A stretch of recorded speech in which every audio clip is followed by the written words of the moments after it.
Un día al año. Sí, para que no se nos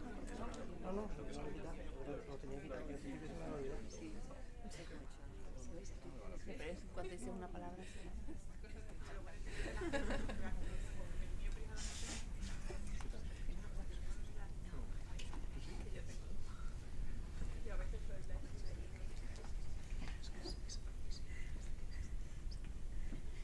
Welcome everyone. I'm happy to see that there's still people. That's very nice after a successful day yesterday and hopefully a very nice dinner and after party. Today we have a bit of different program than yesterday, so it's not to talk about science itself or discovery, but about how to communicate science, which is as important as science itself. So I would just like to say that there's planes today and everything, so we'll keep the time very tight. And if anyone have any issues with testing or going back to the airport or anything, just talk to us and we'll find a solution. And yeah, Daniel will moderate today.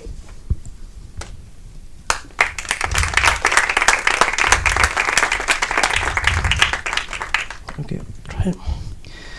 Okay. Thank you so much for coming again. It's a pleasure for me to see you in this panel session, communication, science communication.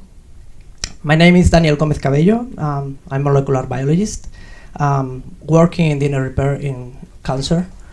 I am glad to moderate this session because the science communication panel is for me the manner is like the last 4 years is my leitmotif that I come here because we need to carry the science to the society. I believe that, and also many of you, we have to make more effort, significant effort to communicate our scientists' knowledge to the people because we owe them and because they want to know more and better about the environment, health, and future. I wish that people consume science at the same manner that they go to the theater, cinema, or watching football. Indeed, suppose we get the 75% of the population consuming at least 1 or 2 a week science using newspaper, YouTube or science communication talk or in bars or in theater. In this case, we will eliminate the most of fake news that generate massive damage to the society. And also they will be aware of the relevance of science in our lives. For this reason, we do this session with 3 excellent panel speakers in different ways to do science communications as an alternative career in science. I would like to introduce you our first speaker. Oscar Huertas is a biochemistry and he did master and different masters in agroforestry biotechnology, but also in scientific culture. After his PhD in microbiology, he jumped to develop his own company, Cinemateket, which is specialized in scientific communication and outreach. He also is a coordinator of Desgranando Ciencia, reaching 7th edition, but it's so complicated to do in Spain. And it's one of the biggest science communication events in Spain. He has given dozens of courses and hundreds of talks, workshops, and shows related to the science communication. I share with Oscar another thing. Both are great lovers of beer. Use it as an excellent excuse to communicate science in bars or whatever. Oscar, thank you for sharing your experience and knowledge with us. The stage is yours. Thank you.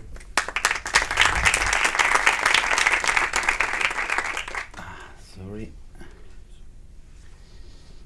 I will put the presentation. I don't know. Yeah, that's one. Well, thank you for inviting me. I feel really, really little in front of the rest of the panel, so thank you one more time. I will begin my presentation by saying that I decide to dedicate myself to science communication. Okay, I decided, and I say that because during these years I hear phrases like, "Oh, what's a pity with the training you have, and you cannot dedicate yourself to research." No, I decided. Or the best one is, "Oh, communication, all right, as long as a suitable position appears for you," and this is like an entertainment. Or the best one, "Well, find work is difficult. There are a few places, and of course, only the best can enter, and this one is not you." So, no, I decided to dedicate myself to that, and I was doing science communication during the last 15 years since my degree. I worked 3 years in the science park in Granada. It's one of the biggest science parks in Europe, and I stayed 3 years in that during my degree. So I make my degree and my work during the weekends. I organized several courses for the student and during my degree, during my last years of degree. And in my first years of BSc, I opened my blog. Let me explain that it's already abandoned. And during, we made my first master in agroforestry biotechnology, and began to make some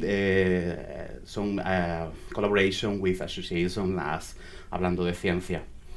I organized my first large outreach event in the second year of my PhD in front of my boss. And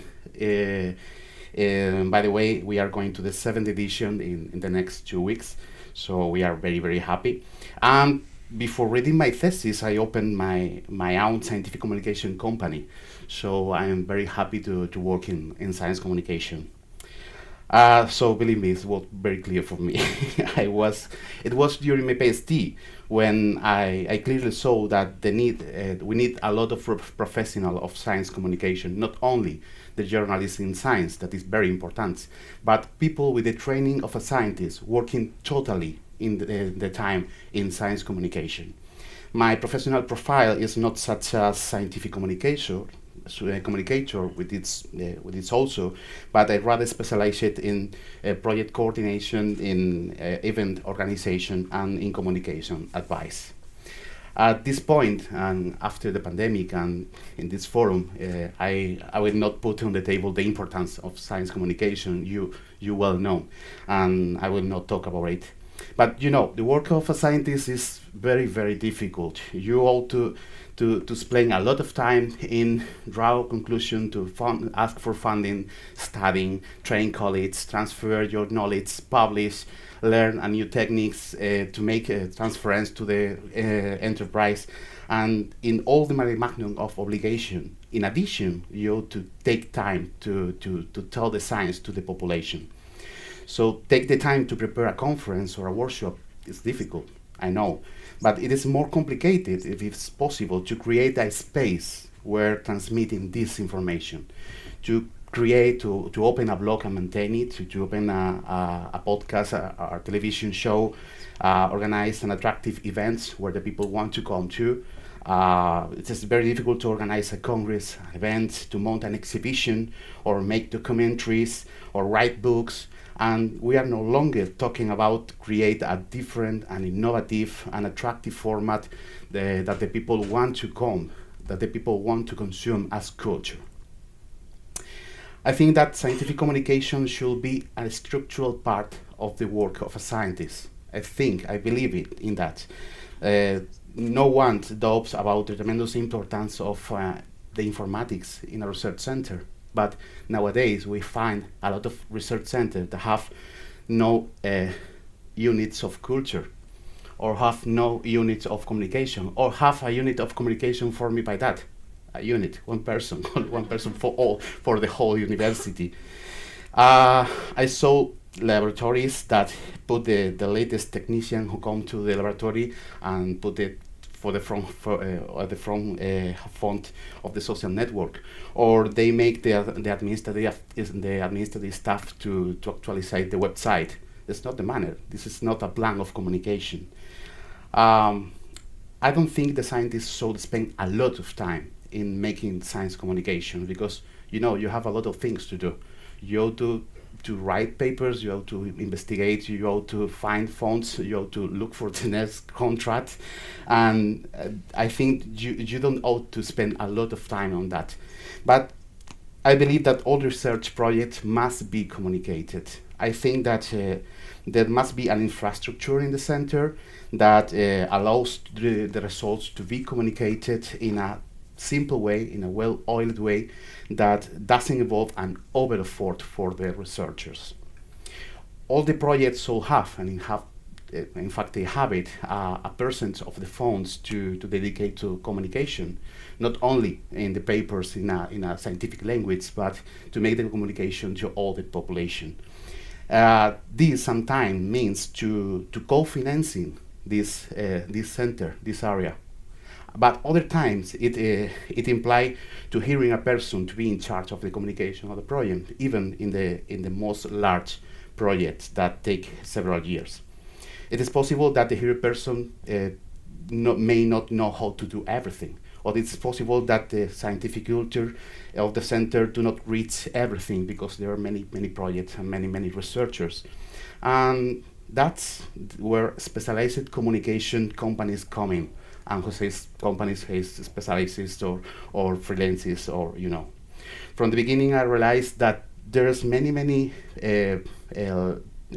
things unnecessary in profile in this research center that is not covered by the researcher nor for the units, and can be covered by a professional of communication or by a company. Well, Cinemateket was born 5 years ago in September 2016, and at the beginning we were two partners. This is Ana Tamayo, that is a science journalist, and after a year and due to various job changes, I was left as the sole partner, but in the company the profile was always we have scientific and journalist training. When a research center plans to sporadically organize a tour for the people or a day of conference, it's not quite difficult to organize it.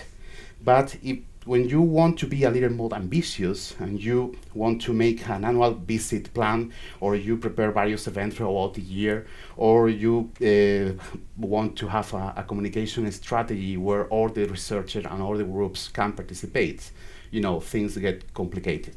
And in Cinemateket, we have specialized in complicated things.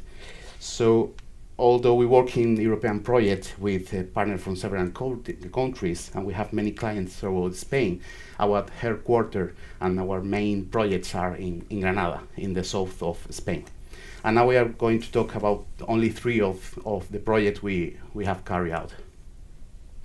The first one, you well known, is the European Research Night. That is an European project in Andalusia. Is requested and coordinated by the Fundación Descubre. It's a public foundation, and practically all the public and private universities, the C6 research centers and other research centers of the community participate in it. In Granada, that means that Granada is the biggest research night in Spain for the number of activities. That translates into 10 institutions participating in more than 40 spaces, where more than 350 activities make in one day, in one single day. That means that 1,500 researchers and volunteers serve the more than 15,000 visitors we have in only one day in Granada. This involves a lot of months of coordination, from the request for the fundings, the budgets, the justification of the project, the coordination of all the research, and all this coordination is made up by Cinemateket. The second project is Granada Ciudad de la Ciencia, Granada City of Science. It's a project promoted by all the institutions that participate in the European Research Night, but even by the Army, the association, foundation, and museums in Granada.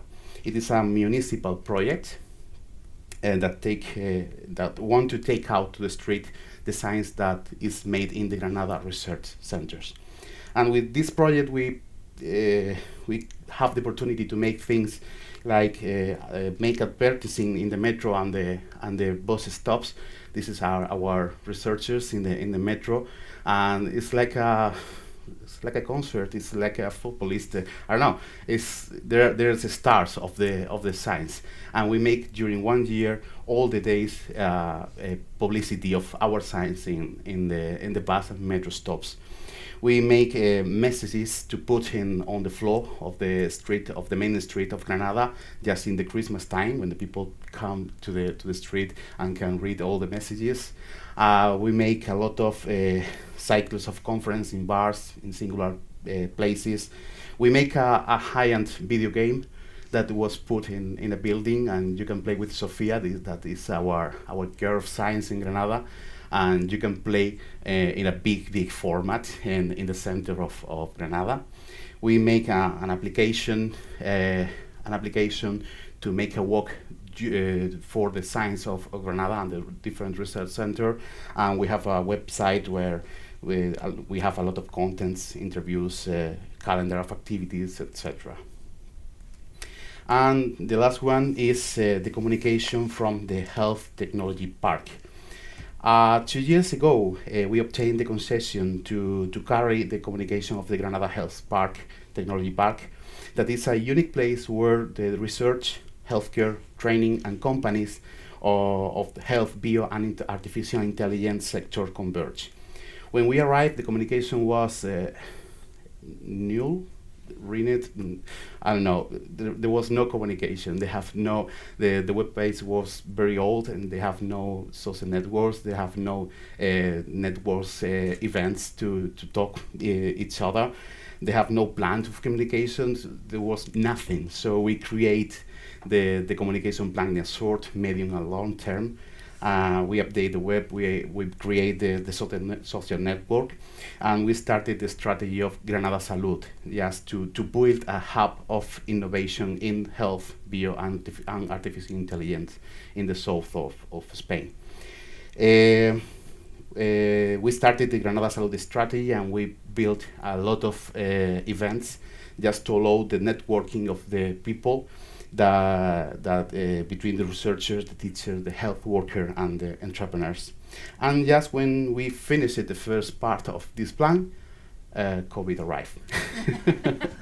So no, doesn't matter. It was the best test of our plan, because the first thing was to attend the most urgent things or needs in the hospital and in the health center. We assume that coordination from Granada Salud, because it was an infrastructure just created for that situation, and we assume the role as coordination or coordinator of the needs and action. Once the most urgent things was over, it was time to look for solution in the short term, machines, diagnosis, treatment; in the medium term, treatment and control; and obviously in the long term, the vaccines. Many projects come out to finance the advances in COVID, but all these finances were competitive. So if all the research present a little project, perhaps we have nothing. So we coordinated the action to make a biggest and a large and competitive projects between the researchers, the entrepreneurs, the hospitals.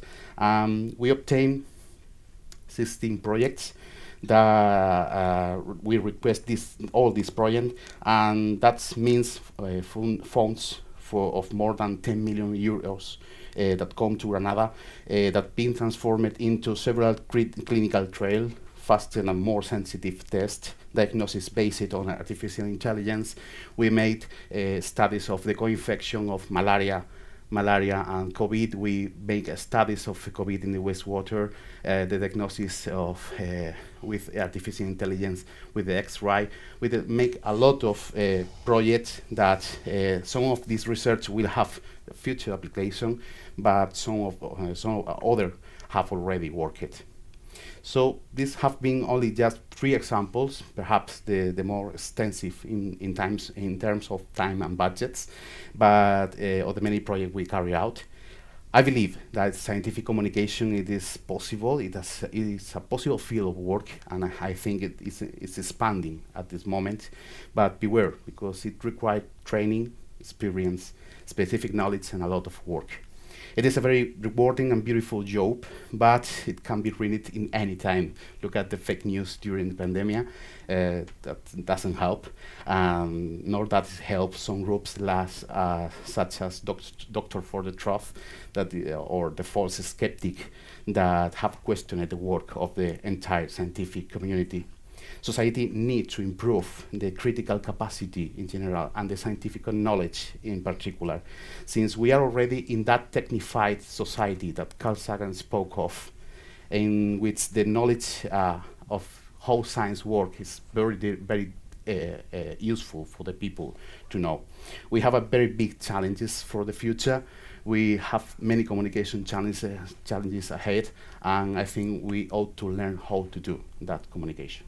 Thank you.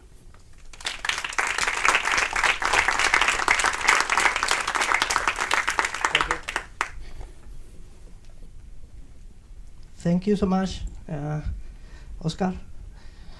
The next speaker is Adeline Marcos. She's a science journalist specialized in environment and natural sciences, the Spanish scientific news agency, CINC, which belongs to the Spanish Foundation for Science and Technology, FECIT. In addition, she contributes to the program Hombros de Gigantes on the Spanish National Radio. In 2010, she got the World Health Organization and Environment Journalist Awards. Thus, we have the opportunity to enjoy her talk. So thanks for coming, Adeline. The stage is yours. I'm gonna. Thank you, Daniel.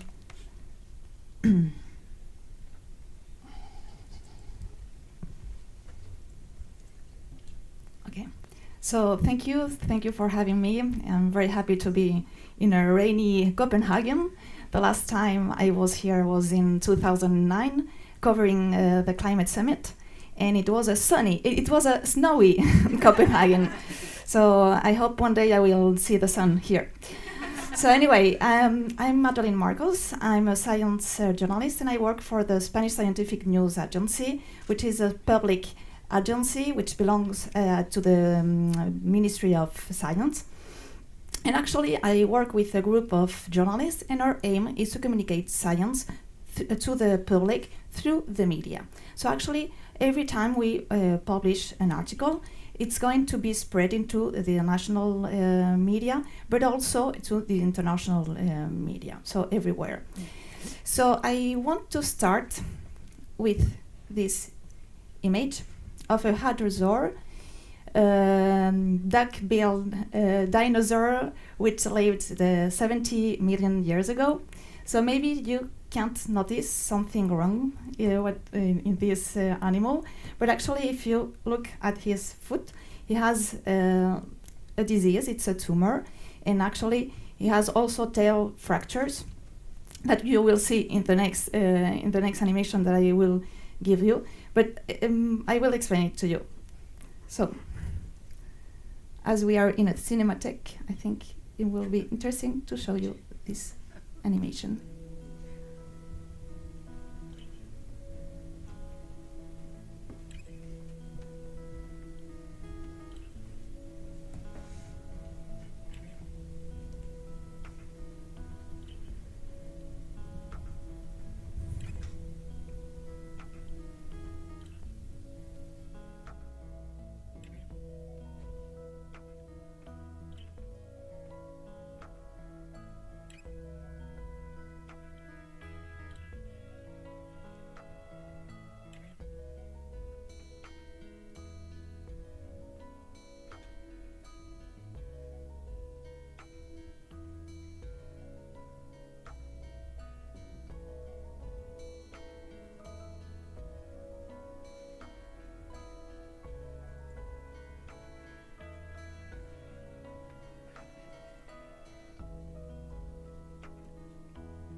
Okay, so I hope you enjoyed it because it was a very hard work with the scientist, with the journalist, and also with the illustrator, because that animation reflected actually a paper.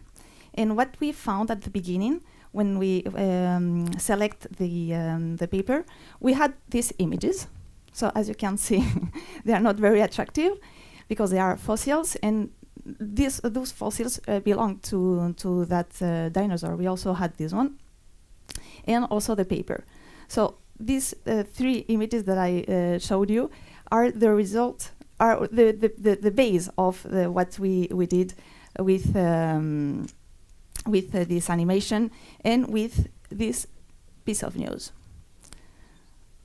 So it took several days to be able to get to this piece of news. So actually we had to have a very good communication with the scientist and with the illustrator, and we actually published it in Sync, and then we spread it into the international media. The result is that it was published in Science et Avenir, which is a very important magazine in France, and also in, for example, in Daily Mail, which is one of the most read newspapers in the UK. So this is one example of what we do at the agency and how we communicate with scientists. And actually, to communicate science, there are three simple rules that we try to apply every time that we think about writing a piece of news. So actually, the first one is that we cannot force anyone to be interested in science.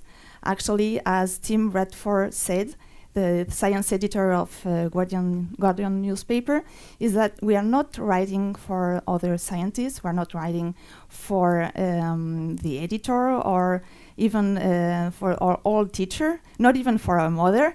Actually, we are writing for the people who are going in the metro, for example, and they will stop reading us at any moment.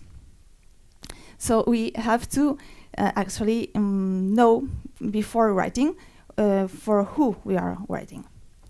The second rule is that, according to study, is not they are not magical words. Not all the papers are suitable to be to become a piece of news. Sometimes they are very technical, or maybe we know that they are not going to interest people in general. Or sometimes the results are not conclusive in that paper.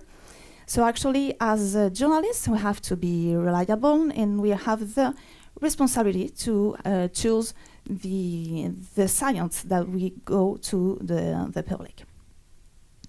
And the third one, and I will repeat it during my talk, is that we don't have to tell the reader everything. We know that the paper and the research sometimes are very complete and they have a lot of data and information, but we know that for the reader sometimes some information is not very useful for the comprehension of the whole study. So how we choose a scientific article? Actually, the first step is by the scientific relevance of the study. Actually, after more than 10 years working at the agency, we have some intuition, which is maybe sometimes complicated to get. But also we look at the impact of the journal in which the article is published. Sorry, I didn't put it. And also we contrast with other scientists to see if that paper is important or not. But we are also guided by the informative interest for the public. And actually, here we have multiple variables. Maybe we can look at the curiosity or the closeness or even the social or political interest of this paper. Actually, with the pandemic, this second point was very important because actually we had to look at the interests of the public in, for example, talking about the disease, not only in the medical aspect, but also in the social one, the political one, etc. So at the end, what we have to do is to ask what interests people and connect it with science. When I say interest, I will also say worry, fascinate, touch, move, or also excite. Actually, I always say that any topic can be written with a scientific perspective. And anything that is happening in the world, we can put it in a scientific perspective, and it can become a piece of news. What happened in the real world? We have a lot of stress as journalists, so there are many. And so actually, sometimes we need to have a good press release from the institution. And it's the institution itself that will work with the scientists to get the information from the paper, and that they will send it to the media. We have to be able also to speak with the researcher. Sometimes we find a paper very interesting and we want to write about, but sometimes the scientist is not available. So, but we need to have quotes, and we need to be able to talk with him or with her. We also have to be able to have access to the paper. Sometimes we only have the title and the abstract. And also to have access to the embargoed information, to have more time to complete and to work with this information before publishing it. And one of the most important things, even if you don't think about it, it's the good pictures. We can't publish anything without a picture. And maybe like this one is very nice, but sometimes the scientific topics are very complicated to illustrate. So if we don't have a picture, we will use an illustration, an infographic, or even a drawing, but it has to be published with something. Okay, so between journalists and scientists, there are some differences, and sometimes it's important to know how the structure, for example, of the paper is made to improve that communication between us. So actually, the news story and the paper do not have the same structure. As journalists, what we are going to focus is we will look at the conclusions and the results of this paper, and that will be our headlines and the first paragraph.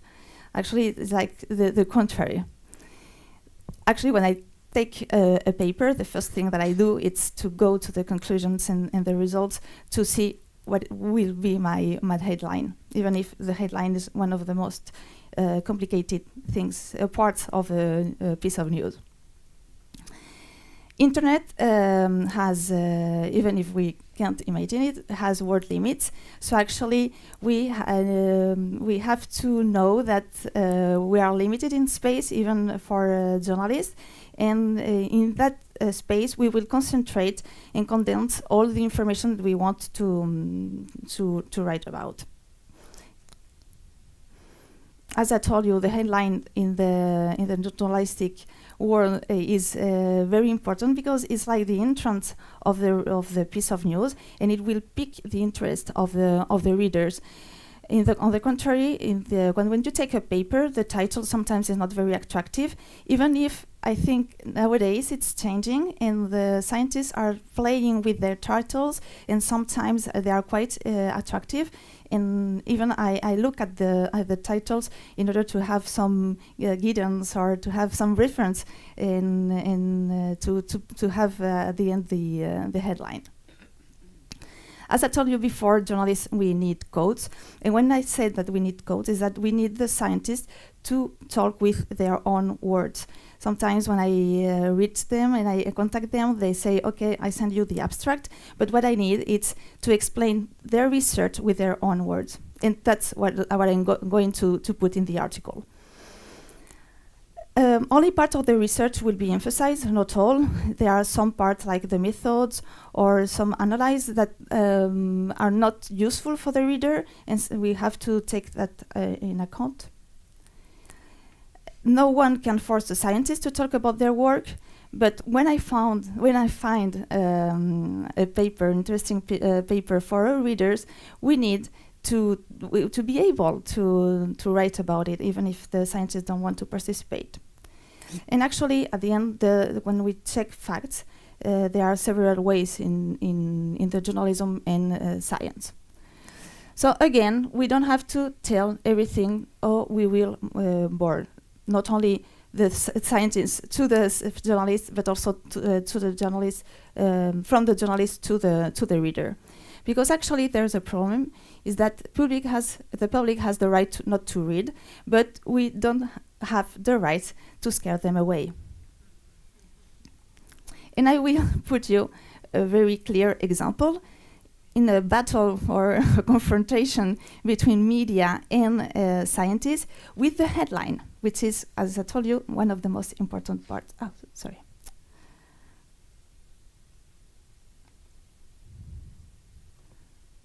Is it working?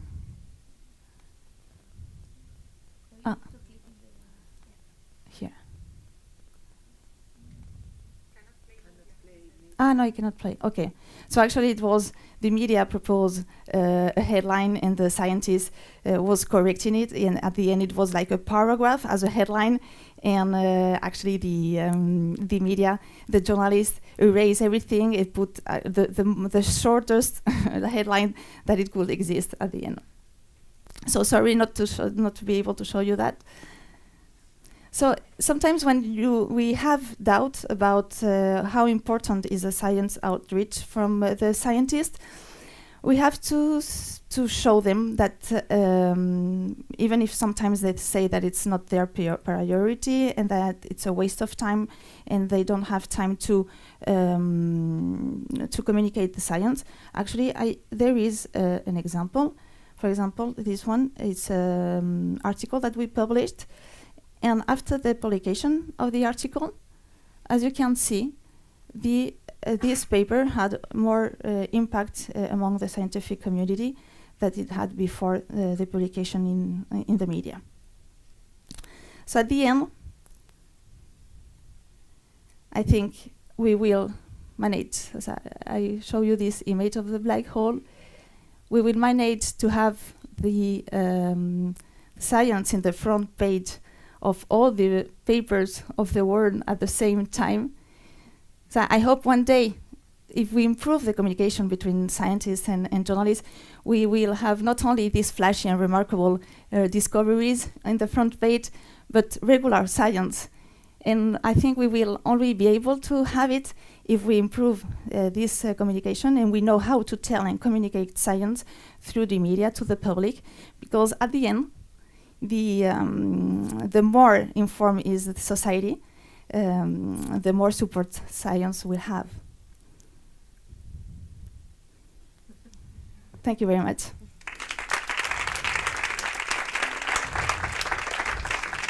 Thank you so much, Evelyn. Very instructive talk about how the science and the scientific we need to communicate with journalists to publish our paper or result. The next speaker is Ignacio Crespo. He's a medical graduate, but he also grows as a scientific communicator collaborating in radio and newspaper media. He has developed his website called Ese Stendhal in Spanish, with podcasts, science communication articles, scientific talks, and monologues, and contributing to making science more accessible to the society. Currently, he coordinates the science section of the newspaper La Razón and his podcast Noosphere. And furthermore, he wrote his successful first book called Una selva de sinapsis, which is now in the third edition, which soon be translated into Russian, but somebody in Russian only needs to wait a few weeks. We wish to hear your talk. Thank you so much, and the stage is yours.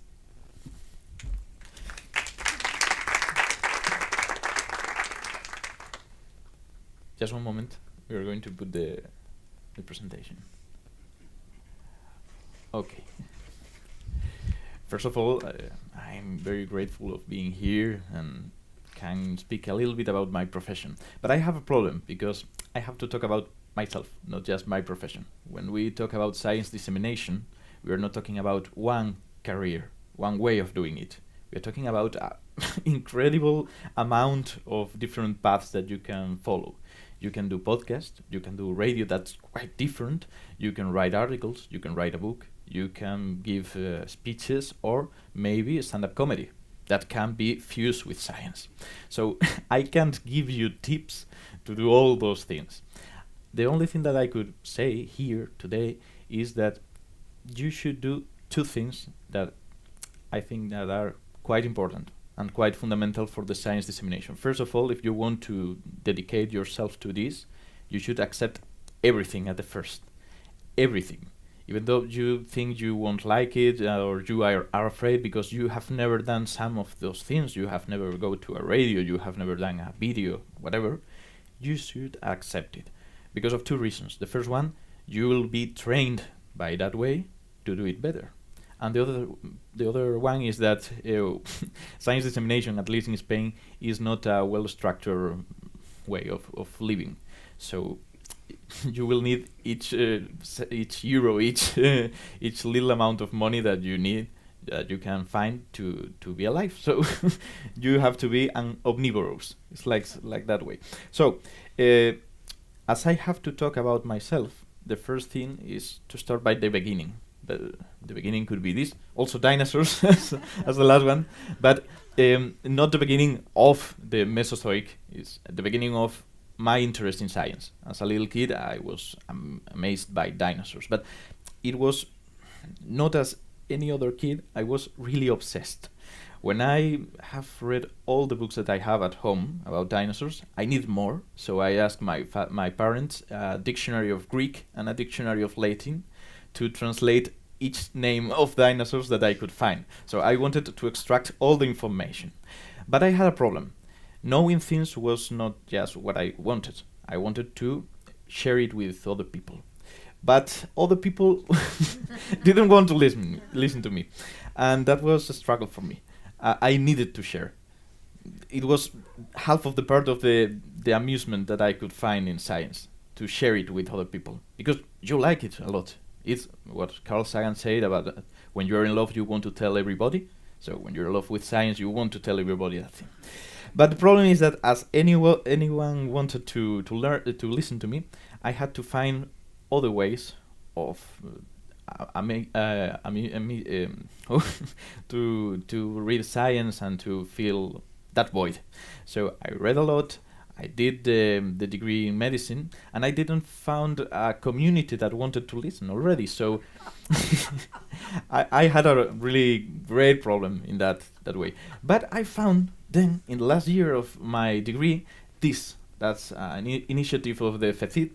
It's called Fame Lab. It's about people that knows about science and want to tell everybody, so they prepare a monologue or a stand-up comedy. That's a different way of communicating, and they go to a theater and they speak. That's great. So I tried, I prepared my monologue, I sent it, and I was selected. So at last, a lot of years before I started being attracted to science, I could tell people and people would listen. That's great, because when you try to find a hobby, if you would try to maybe do tennis, you just need the equipment. If you want to write, you need a pencil and a paper. But if you want to tell people something, you need people. A lot of people. And here we could find like 800 people in a theater called La Alhóndiga, because I was selected. And I started by that way to do science dissemination and to find it possible for me. I could do it. So I started finding other ways. Because if you just sit in your home when you have this experience, anybody will call you to keep saying things, to keep doing talks. So you have to move. Then I did this. A little boomer, because it was a blog, and now the people of the generation CET doesn't read blogs and all that, but I tried to do it transmedia. I had a blog, I had a podcast, and I had a YouTube, and I started doing like a mix. It was not the best strategy, but I tried. It was called SD Stendhal. That's my name in media and all those things. But it wasn't all my project. I had more things. I knew that I should appear in places, to talk in places. But if you are new in this, nobody calls you. So what about doing my own events? and I started to searching for places, for bars, for pubs to talk. And here is the night of the science dissemination that we did in Valencia. And I had the speakers and myself. So that way people would know that I was trying to do that way, that career, that profession, and will call me. So was the second strategy. And that's why I started in radio, because this is CV Radio, the program is A Ciencia Cierta, and he is Antonio Rivera, is the leader. He had this program, and I knew about him by the media, and I wanted to come to be a speaker of one of my events. He couldn't, but he looked at my profile and said, "Oh, I think you will be a nice guest for tomorrow. We are talking about Pasteur." Then I prepared about Pasteur. I went there. The first time I was at the radio, and it was quite difficult to overcome all my barriers, my mental problems to go to a radio to expose myself that way. But I liked it a lot. They like it too. So I started going each week to A Ciencia Cierta to talk about different things. And when I had like maybe 100 programs with A Ciencia Cierta of different topics, knowing how to speak in the radio, having learned a lot of things about that, I got a call that they were looking for people to build a section of science in La Razón, a science national newspaper in Spain, and I was one of the candidates. So I had a interview with them. They looked for my job, my articles, everything, and I was selected. So I had to create the section to find people. I accepted to build a section in a national media when I wasn't a journalist, so I had to justify it. I started doing it as science dissemination. That was what I was more or less trained to do. So I said yes. That was the thing that I was saying at the beginning of this talk. I always say yes because you have to learn. There's not academic way of doing this. There are courses and maybe masters of science dissemination, but they're not well formed yet. So I said yes, we started. It started very nice. We have done a lot of things. We have come strong in the newspaper. So now we are not just publishing in the web, we are publishing in the pressed version. So this was almost the last step because I already had to say yes to one more thing. One thing that doesn't have almost anything to do with writing an article, and it's writing a book. So I got another call. They told me that they were looking for a book about neuroscience. That was what I was studying at a master by them. And I said yes. And then I didn't know how to start. Okay, it's the first book. It's the first many things that you have to do to form yourself. I did it. Okay, it was fine. I enjoyed a lot, even though it was with a little frame of time. But the book is selling, so it was a great experience. And one more time, I wasn't prepared for do a book. I didn't. That's a thing that I want to point. I wasn't academically prepared to write a book, but if I say yes to something, I should look and read and prepare by myself, autonomously, by many different sources that I could find in the internet and the media, and people that has already done this job and could tell you tricks. So everything that I've mentioned took me to be more or less known in the community of science dissemination. So I started to have proposals of interviews and all those things like this with BBVA. That was really fine. A long interview of almost 1 hour talking about neuroscience, its bounds to philosophy and all the things that I think are quite interesting. So it worked. All the things that I said, all the steps, all the saying yes to many things, trying a lot of things work. And now I have 41,000 followers in Twitter. I start being known. But the fact is that I'm here to talk to you about all these things. Maybe most of you won't try to leave behind your researcher profession to become science disseminators. But you should know that this is an option. Even though if you try to do it per time, you do your research, and at night, because you don't need to sleep, you can start writing or doing podcasts and doing collaborations.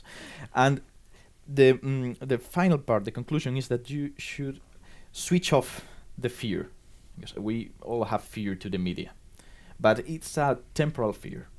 If you start to expose yourself to that, you will find it quite different. You will start finding a lot of things, a lot of good things to look for there in the public exposition, in the science dissemination. And one more thing, we are all the time, scientists, begging for pardon for talking about science. We have to find social justifications. People need to know about science. They will be free. Those are things that I have heard, but nobody begs for pardon. We're talking about sports in the media. Why do we need a section of sports in media? Why do we need an art museum?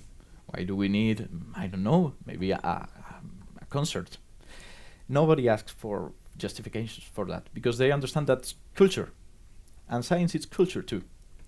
We need to put in value science as a way of just having hobby, having a spare time, because you want to know. And science disseminators should be the bound between the complicated world of papers and the hobby time that you can have. So those are the two conclusions that I wanted to say to you. And the last one, because it's a derivation of this last one, is that even though you are researchers, you know about your science, you also can consume science dissemination of other fields. So everybody could be interested in science dissemination. But we have to stop begging for pardon and start doing and listening. So thank you. This is all.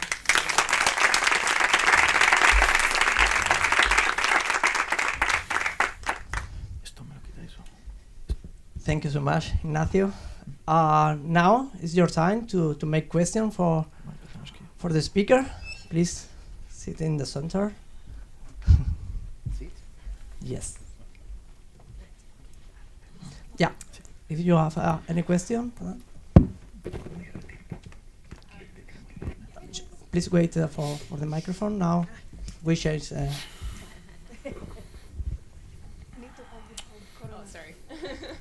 Okay.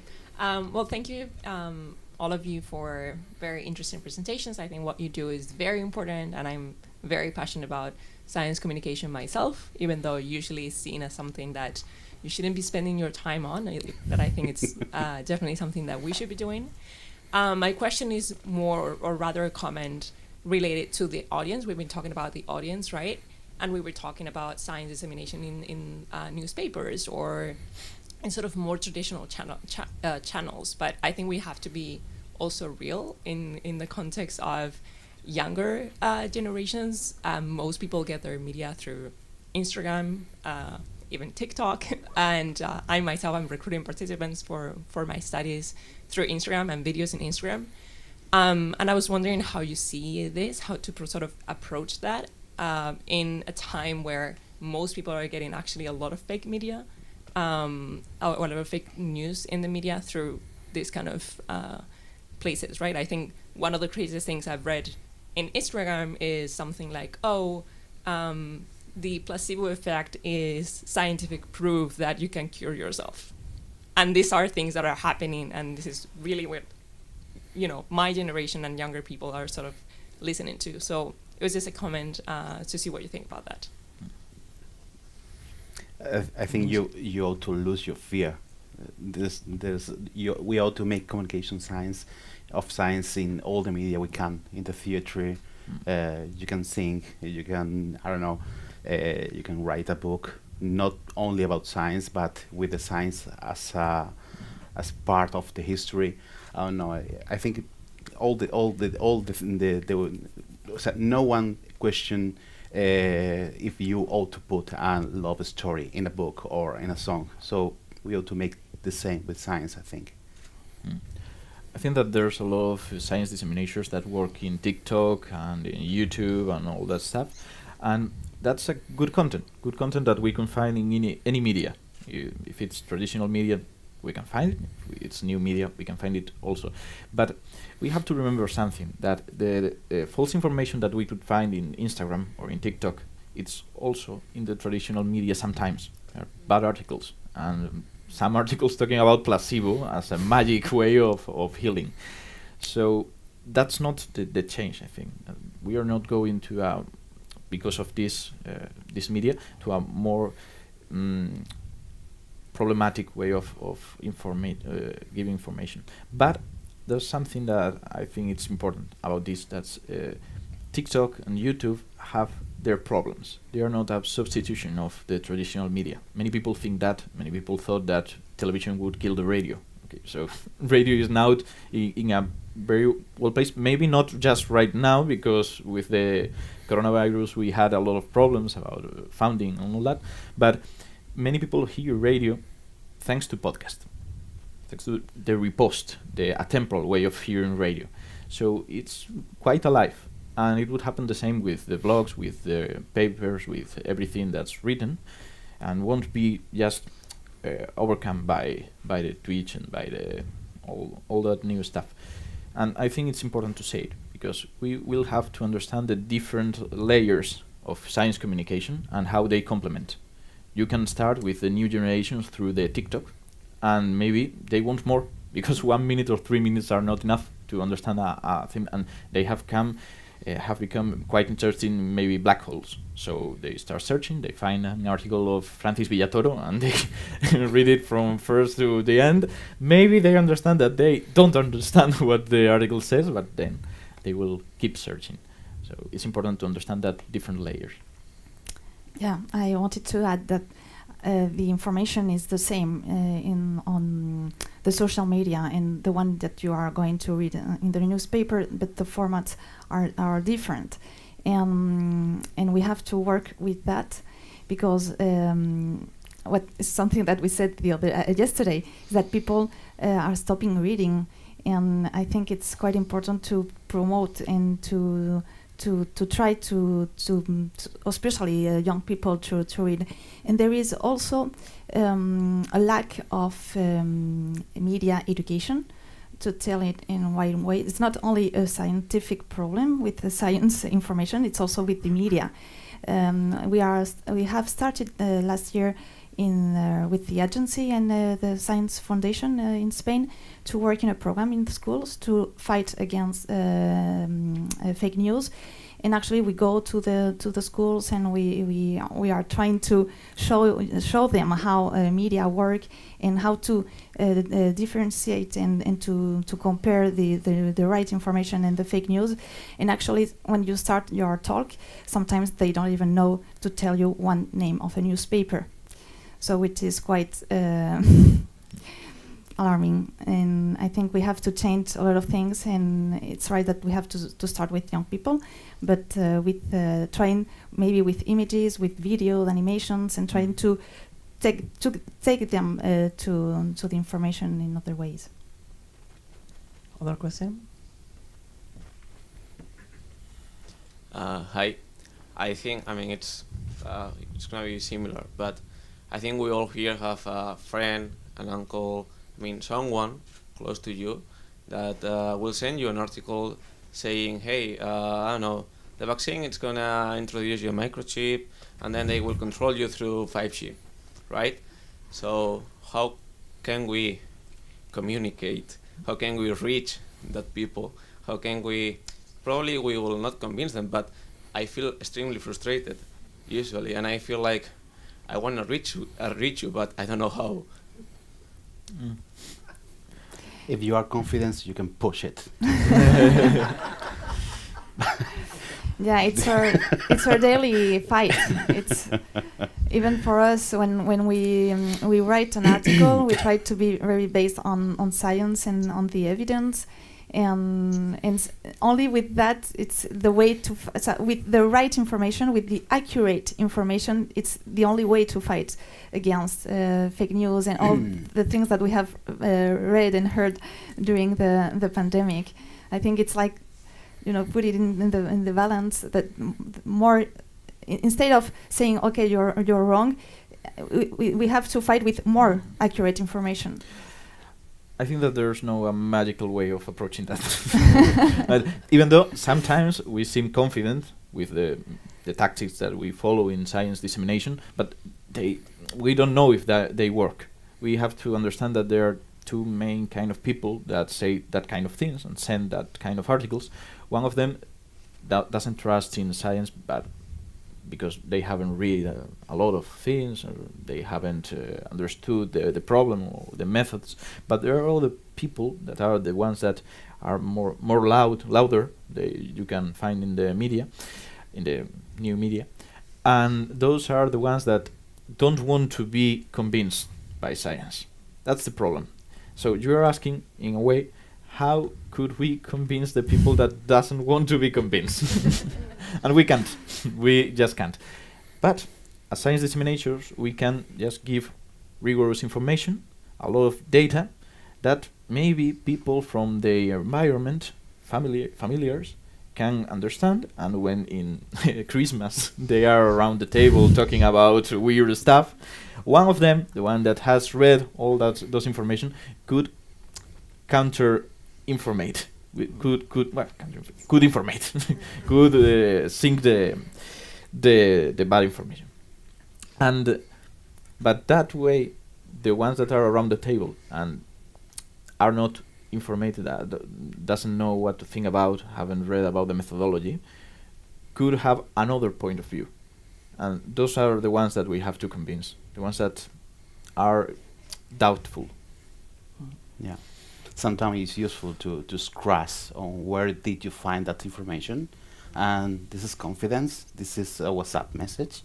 Perhaps we could find a better font of information, and perhaps I will not convince you, but perhaps it's someone hearing us, and perhaps this one with doubts can have the correct information. So, but it's quite difficult. But you know, the work that we do with kids at schools, sometimes I have to do it in my own life with the adults. The way to identify fake news. Sometimes they send me some links and it's okay. Why are you sending me that? Can't you identify that it's not a good source, or that the information that it's not written in a very accurate way or something like that? So even with adults, we have to do it. I have even received links from El Mundo Today, that's a fake newspaper in Spain, as source of some things. So, so that's an example that we give to children. Any question more? Paula?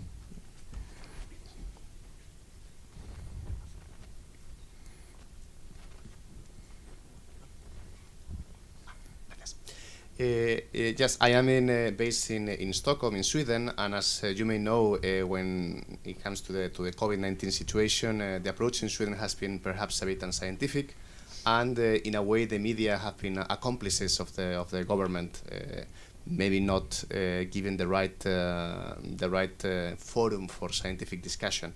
So it's a question or a reflection for the three of you of in these cases where even the media is maybe not allowing the right information to flow.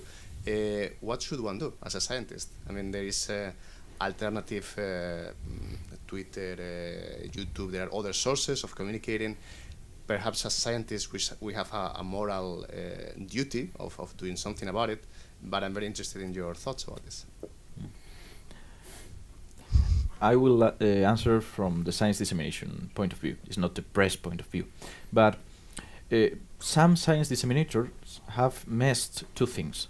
First of all, the science evidence, the things that you can find on papers and that are well structured, and then the institution way of approaching the problem. The institutional way of approaching the problem mixed the science part, the political part, the economical part, and you can talk about that as it was as rigorous, so objective at the results of a paper. So that has been a very important problem from the science dissemination point of view. Many people started talking about the masks, saying that they didn't work for the people without symptoms. And that wasn't what paper said. That was it. Institutions said, more or less, just to try to prioritize who should wear the mask, because we didn't have enough.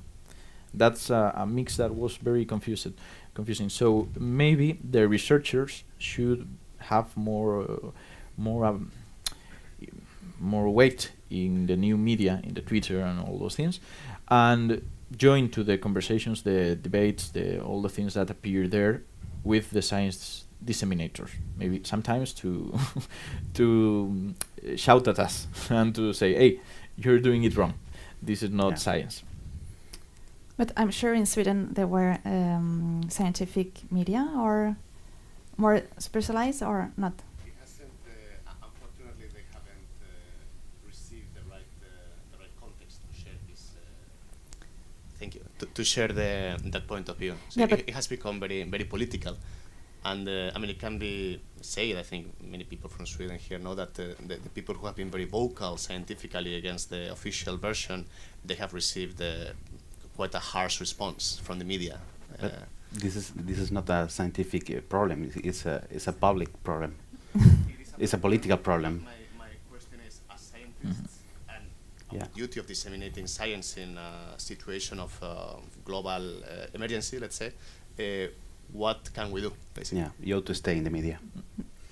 You have to stay in the media. You have to write columns. You have to participate in the radio show, in the television. You have to stay in the media. You have to be the font of the news. Yeah, actually, in Spain, or at the beginning of the pandemic, we had sometimes like the impression to have a lack of experts in to talk about the COVID-19.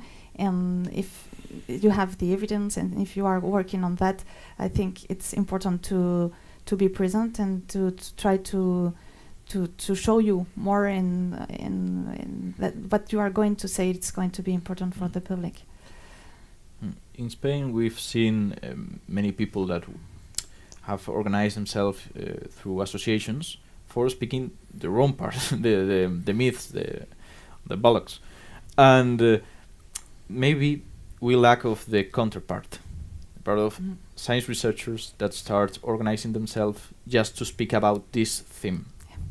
And that would be a thing that you could do. Start making events, as I talked, with speakers of different areas, trying them to be good speakers, because it's not just that they have knowledge. You want to make that the general public likes to be there. And sometimes we had the wrong experts talking about. Yes. Yeah. And it was very difficult because the good ones were working on to try to have the vaccine and the treatment, so it was complicated. Anyone? Hi, thank you for the very interesting presentations. I had a question mainly for Adeline, I think. During the second presentation you said that you need to check the facts, but often journalists and scientists check the fact differently. If you can elaborate how a journalist check the facts. Yeah, actually, when we write an article, sometimes we're not going to write only about the paper that the scientist has worked. So actually, we will contrast with other researchers who are independent of this research, and so that it's the different way that we maybe check the fact. Anything else? Hello, thank you for the nice talks today. My discussion is related because as a science communicators, probably you go for interviews talking about different topics. When that is a challenge, right? And it's a lot of a responsibility to say the right things. How you prepare that, and also you have seen in a situation that after the interview you regret about something that you say that, wow, that was not my day. It's quite common because when we do an interview, sometimes the scientists want to read this interview before publishing it, and we don't usually do it. It depends on the interview. Sometimes when it's very complicated or it's a very complicated topic, we could send it, or sometimes when we have confidence with these scientists. But it's right that when we do that, they want to change even some words that are correct, but they want to change it, and sometimes it's because the language, the oral language is different from the written one, in the technical one, and they rewrite it. But the tip that I can give you, it's like to try to give simple sentences and try not to do some too much elaborated sentence and in your answers. Try to go to be direct. And in that way, you are not going to say some things that you will regret, I think.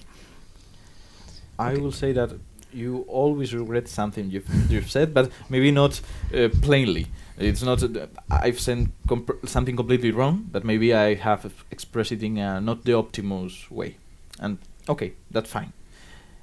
If you want to regret just that and not other things, you should first talk with the experts of the field, because we sometimes forget that even though when we call maybe a biologist for talking about something about animals, about zoology, maybe he's not a zoologist, maybe he's a botanist, so he knows almost the same about zoologies as some geologists or some chemicals. So you have always to talk with the expert and to be sure that the things that you understood are correct. So then you can go to speak and to talk about that and know your limits. That's quite important. You have to know how much you have checked with the expert and how much you can affirm. So maybe as an example, the last week I went to the TV to talk about Elon Musk Tesla bot, just to say that for now it's nothing. they don't have anything. So first of all, as I'm not an expert in that field, I had to talk with experts in robotics and artificial intelligence. But And it's not a bot, so no, doesn't matter. So I'm an expert in nothing, so I could talk about nothing. But I checked the information, and I talked to them to be sure if I was with the ones of the TV. I mean, to be sure if I was have been called as an expert or as a science communicator. It's a very different approach. So I won't never accept participation if they think I'm an expert, because I'm not. If we can say that boldly, very, very clear, okay, then I check with the experts. I know that I will be not comfortable with some things as I have expressed them, because it's the problem of the direct, but I have to try to minimize that part. And we don't write about everything. We have like several items that we well known and other that I never wrote. But sometimes you have to write about things that you know. The thing is that not my place. Yeah, but you sometimes have to. But then you should know that you will spend more time reading, Yes. understanding, checking with experts, and that's a good part of talking about things that you don't know. That's not just bad thing, because when you're as far of that topic, you are more in the perspective of the public that you are talking to. You will be surprised by the same things. You will know what things you have to explain more, what parts are very difficult to understand. So that empathy that you can build when you're talking about a theme that's not your topic, it's quite interesting. But you have to be much more careful about the fact checking. Okay, we have time for one fast question, please.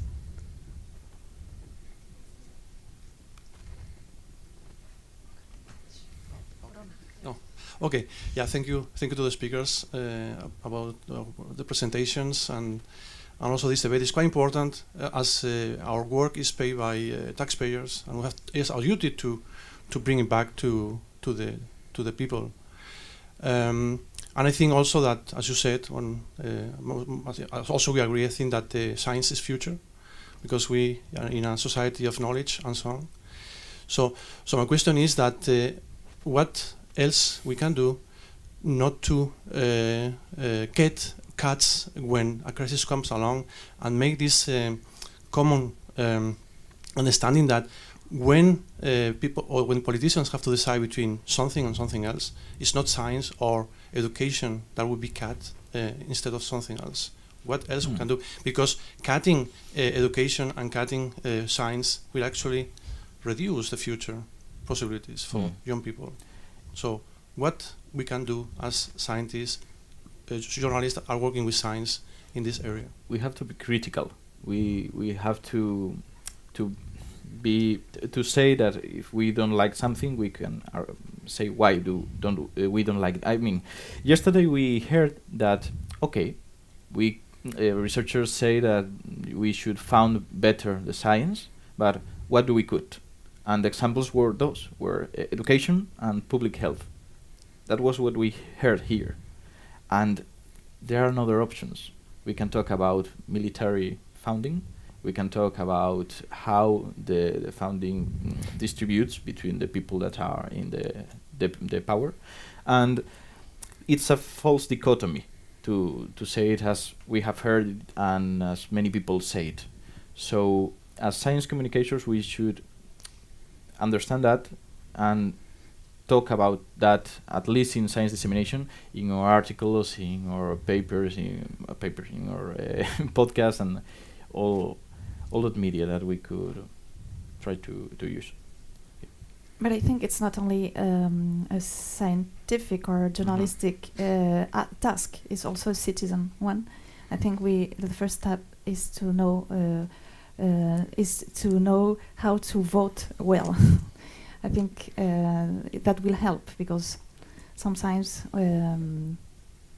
they don't support so much science, and I think it's important as a citizen. Yeah, but it's actually the point how we can convince the citizens, the people, that actually it is quite important to vote for political parties that support the development of science in the future. But we can be critical. Analyzing what we heard yesterday, we could say, okay, the fundings have increased during the last years, but how much part of that fundings have really reached the researcher? Because not all that part has been executed, and that's because of the problems of applying for that funding. So if you talk about that in the media, in the new media, the Twitter, Facebook, Instagram, that maybe it reaches the people. It's the other part of the speech that we sometimes hear from the people in the power. Or maybe also show them that science is everywhere, that in our day-to-day life, that we can, is what I said in my presentation, that every time we write an article, we can write it in any scientific perspective. So actually anything could be a scientific aspect and could have a scientific aspect, and I think it's important for the society to see it. And the other direct option is to make politics. You can work on politics. Directly, you can enter in a party and make the scientific politics inside the politic way, because all the scientists, we are all the time claiming, oh, we need more, is like, okay, enter in politics and work on it. I think it's one direct way. We used to avoid that part, but we used to introduce ourselves in politics with our knowledge. Pedro Duque tried. Perhaps, yeah, but not the best example. So no.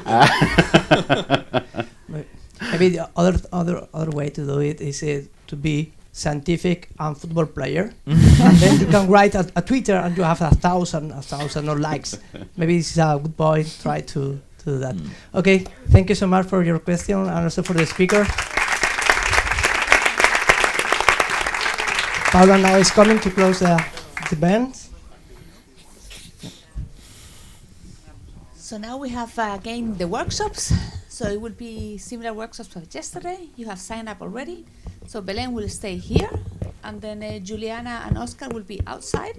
So go to the one you have signed for, and if you haven't signed for, there's still time.